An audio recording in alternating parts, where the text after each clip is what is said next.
Well, hello, everyone, and thank you for joining me. I'm Jill Bloom, Group Publisher of Roofing Contractor, and welcome to our Best of Success podcast show. I've got two incredible individuals with me today, Trent Cotney, partner of Adams and Reese, and Anna Anderson, CEO of Art Unlimited. Thank you both for joining me today and excited for what we have to talk about because for all contractors listening, please pay attention. This has to do with the one-to-one consent ruling. If any of you have forms on your website, you got to listen. So Anna, let's start with you. What does everybody need to know?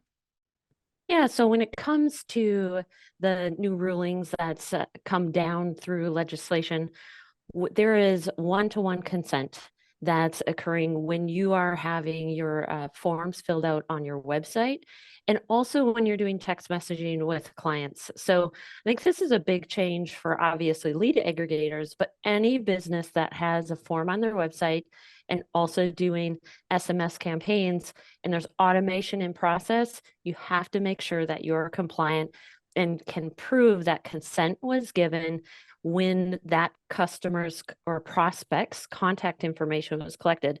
Those are the big things. So I'm super excited to be here with not only you, Jill, but this special duo with Trent because there's a lot of legal components with this. I know the marketing side. How and what do you do from a marketing consent side to opt in and data collection within your CRM?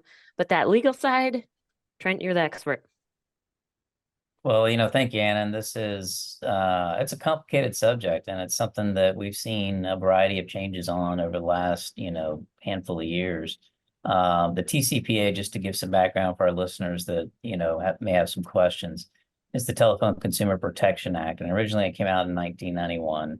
And the idea behind it back then is to deal with robocalls and things of that nature. But it's evolved into text messages, consent, privacy issues, a lot of the other things that Anna's talked about. And under the TCPA, there is a private cause of action, which means if you violate those provisions, if you contact someone that's on the no-call list or you don't obtain the appropriate consent, you could potentially be liable for $500 per instance or per call violation, right?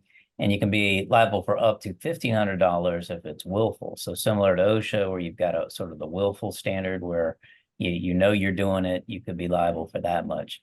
There's no cap to how much liability you've got. So if you've got some, robo dialer out there just clicking away thousands a day, you could look at serious fines. And I'll tell you, we've had a handful of contractors that have been hit with these suits. There's a lot of plaintiffs lawyers out there that are using language that's within the TCPA, the ability to obtain their attorney's fees and other things to file these suits and aggressively go after, contractors and others in the industry.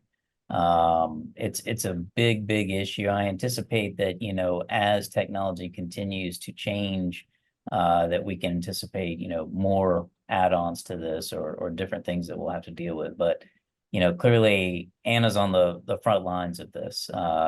She was talking about it with me before anybody even knew what was going on. So, kudos to her and the team over at Art Unlimited for kind of leading the charge on compliance here. So what do contractors need to do to protect themselves? Because if this is new and it's not quite, in front of their minds, like what do contractors need to do? Yeah, a couple of self-help things, right? So it depends on whether or not you're doing this internally or you're outsourcing it, right? So if you're doing it internally, you want to make sure that you've got the right checklist in place. And Jill, you and I have always talked about standard operating procedures, and sometimes I drone on and on about that. And the reality, that's what prevents you from getting sued. So it's having the right procedures in place to understand that your internal marketing people are doing what they're supposed to be doing.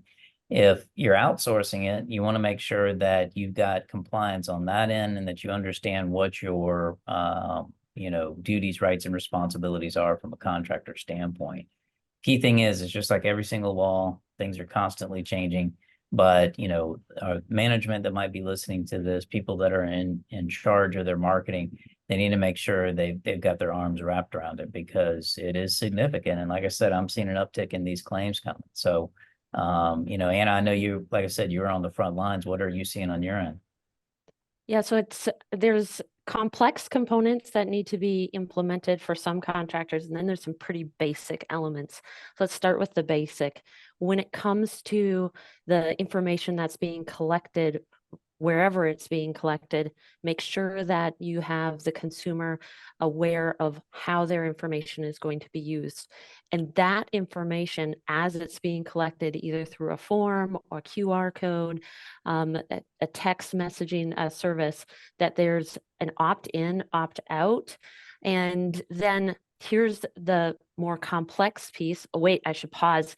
That language that you add into your form needs to be reflective of how that information is not only going to be used, but someone such as yourself, Trent, should probably just say, hey, you've got the checks and balances, you have the right information being shared to ensure that you are compliant. All right, so let's put, Jill, you in the consumer seat. You filled out a form, you all of a sudden get into a drip feed of information coming out to you. You always have the ability to opt out, which is a standard operating procedures. But here's what needs to happen is, as you fill out that form, your integration with your marketing and your CRM needs to be compliant. So if that consumer, you ever come back to the business owner and said, hey, I don't want any of this information anymore. You're following up, you're connecting with me, and it wasn't approved. This gives you, the business owner, the ability to say, hey, on this date, you filled this out. Here was the experience. Here's what that looks like. Everything is documented and clearly able to be proven that you did make that a decision. So I think that's the key part, is we've been so lackluster over the past years saying, oh, we got a submission from a prospect, and now we're just going to go out and keep nurturing that opportunity. But in today's environment, you need to ensure that that consumer is still giving consent. And that's key. So again, how are you collecting that information? It has to be compliant. The integration with your in-house CRM needs to understand what the lead source is, what consent was given, and how are you nurturing that opportunity, and is it compliant with the consent? Great insights. So question, oh, go ahead. Yeah, I just wanted to throw something in real quick. I right before I got on here, I've been reading about the fact that, Facebook, Instagram, and Messenger went down completely. And, widespread outages, over 500,000 reported outages. Don't know the reason for that yet. But, this topic is also a good reminder to make sure that you are keeping safe your customer list, and that you are engaging in protocols to protect against, potential hacking or theft or anything else, because, unintentionally you could implicate some of the TCPA stuff if for some reason stuff starts getting out there. So, always use two-step authentication, try to do what you can to limit access to customer lists and things of that nature, because again, I don't know what happened with Facebook and Instagram, but I'm sure we'll hear about it pretty soon. Regardless, keep it safe. Hands down, agreed.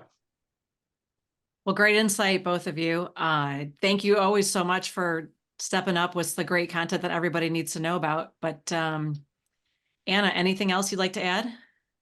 No, I would just say this is, as Trent said, is an ever-changing landscape. So stay in touch with what does compliance mean for your business, so that you can focus on doing what you do best, great work, and providing service to your customers. Yeah, and as Trent has always said to everybody, the person with the best paper trail wins, right, Trent?